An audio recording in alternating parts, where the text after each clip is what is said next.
Listen, I'm all for a laugh and a joke, but the doom and gloom around consoles this generation has been crazy. Yes, whoever pitched a God of War live service game, whoever greenlit a live service game needs locking up. Because what the hell, man? But I've seen a lot of talk about this console generation, both in 2024 and after this week's news that both Bluepoint and Sony Bend were working on live service games that have now been cancelled. Absolutely a waste of talent and resources and time, and I feel sick for employees who've spent years pouring their heart into something that will never see the light of day. But I don't know, man, this console generation feels like it's got impossible expectations to live up to. So I want to dive deep into it. Is it a bad console generation? Has it been unlucky with COVID? Or are our expectations simply too much? For clarity, since this is somehow still being spoken about in the big year of 2025, I do not care about console war shenanigans. I am fortunate enough to own a PlayStation, an Xbox, but I predominantly play on PC. I do not care about it whatsoever. It simply does not interest me. I just want to play good video games, man. So, the PlayStation 5 released in November 2020, the year most vividly remembered for COVID. At the time of this video, that's 4 years and 2 months since the release of this console. So I thought, you know what, let's take a look at the PlayStation 4 console exclusives that we'd also had in that same time frame. We've got Killzone Shadowfall, Knack, Infamous Second Son, The Order 1886, Bloodborne, Until Dawn, Ratchet & Clank, Uncharted 4, The Last Guardian, Yakuza 6, Nioh, Horizon Zero Dawn, Uncharted Lost Legacy, and Gran Turismo Sport. A decent lineup for sure, but compare that to the PS5, and it's chalk and cheese. PS5 has given us on a console exclusive front Spider-Man Miles Morales, Sackboy Big Adventure, Demon's Souls, Astro's Playroom, Returnal, Horizon Forbidden West, God of War Ragnarok, Final Fantasy 16, Final Fantasy 7 Rebirth, Spider-Man 2, Astrobot, Stellar Blade, Rise of the Ronin, Helldivers 2, and Ratchet & Clank A Rift Apart. Now before you start typing away about how many of those were also on the PlayStation 4, I hear you, man, but console generations have changed. The video games industry has changed to the point where I'm not sure we're ever going to see true generations again. The jump from the PS2 to the PS3 was crazy. From the PS3 to the PS4 in terms of graphical fidelity was nuts. But games are looking so good now. Upgrades are very minimal. Just look at the PS5 Pro. Everyone could clearly see and justify what an upgrade from the PS4 to the PS4 Pro was. 4K HDR. For the PS5, it is just not as clear unless you are really into that world, which I am, to be fair. The fact of the matter is, this generation so far, in terms of its games and software, absolutely blows the PS4 out of the water, and I think it would stack up really well against the other generations too. So what is it then? What is making this generation feel so underwhelming? Because I feel it too. I have that same feeling. Despite the good software, it's still just not quite delivering on something. Personally, I have a few factors in mind. The first is the string of sequels.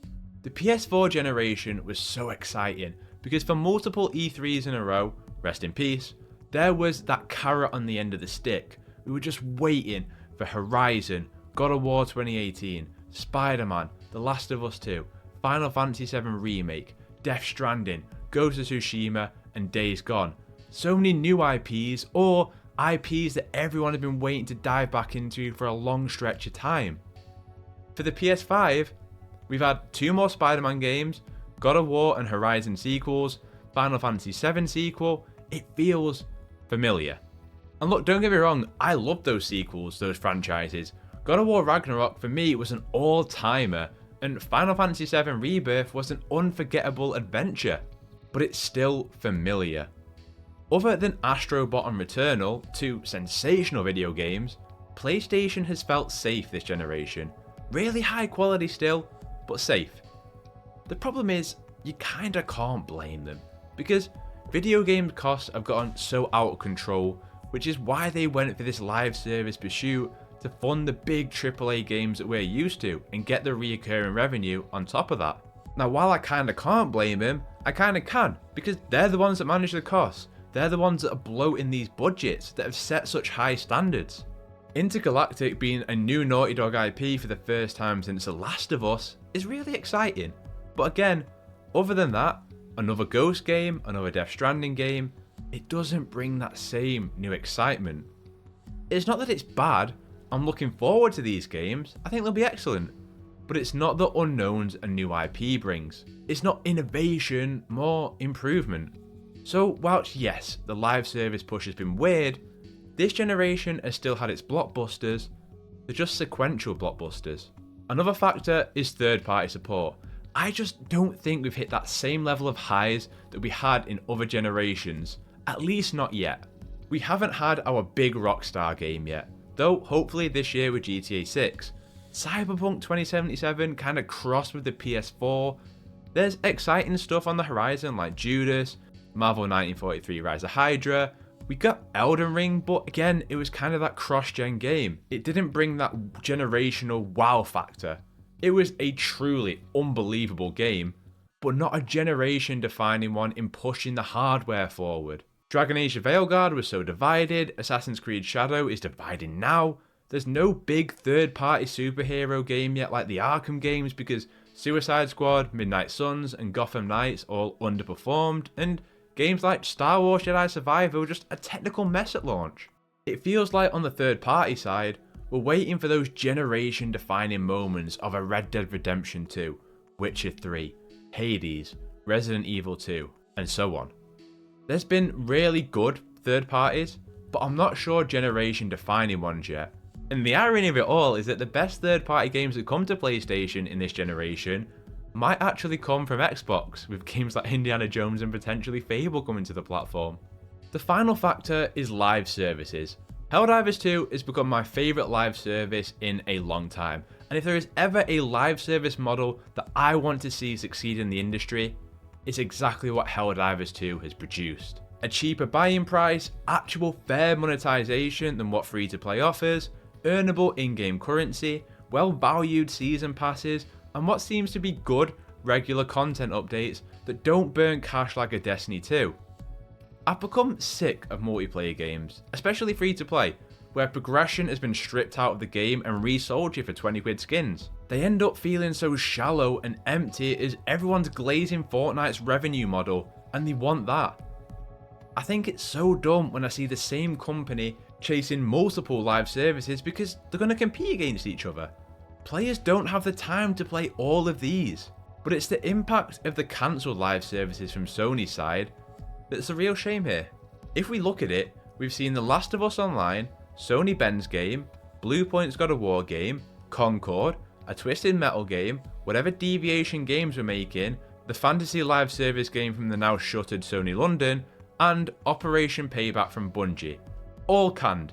7 games. That's 7 more games that could have been a part of this console generation's lineup and enhanced that PS5 experience. Instead, they're none. And I think that's a large part of where the disappointment comes from.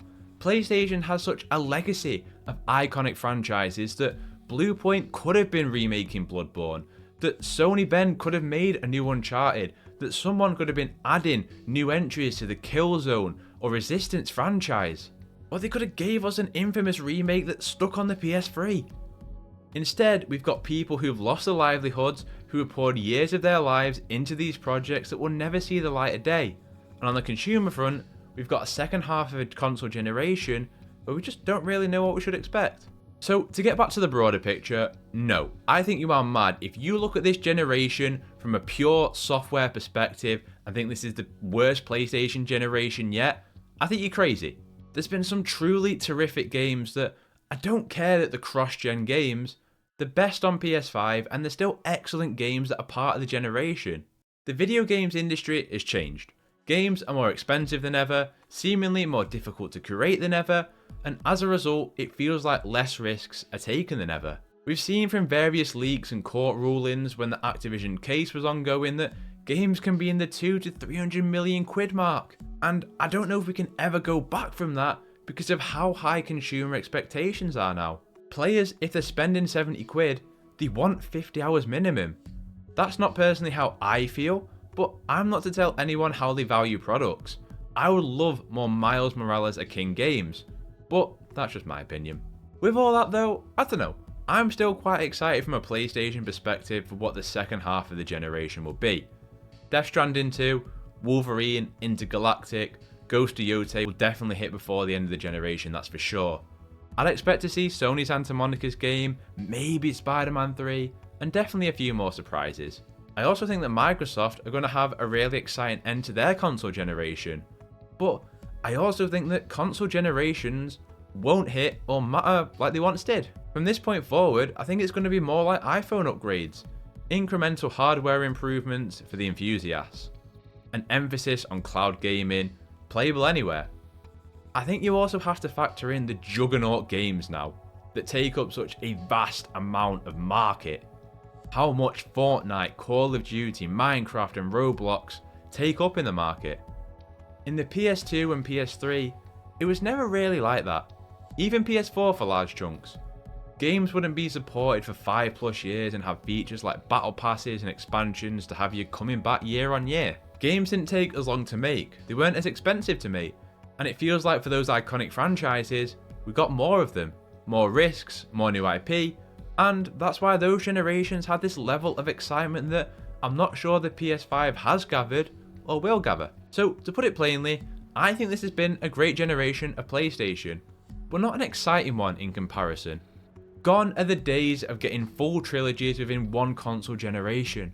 Gone are the times of multiple studios making new IP, taking big risks. You'll be lucky to get a trilogy of games across 2 generations at this point. I think when the PS6 rolls around, we'll be having similar conversations, and even by then, who knows how things will have changed. Will PlayStation single player games be day and day on PC? Will Xbox games be day and day on PlayStation?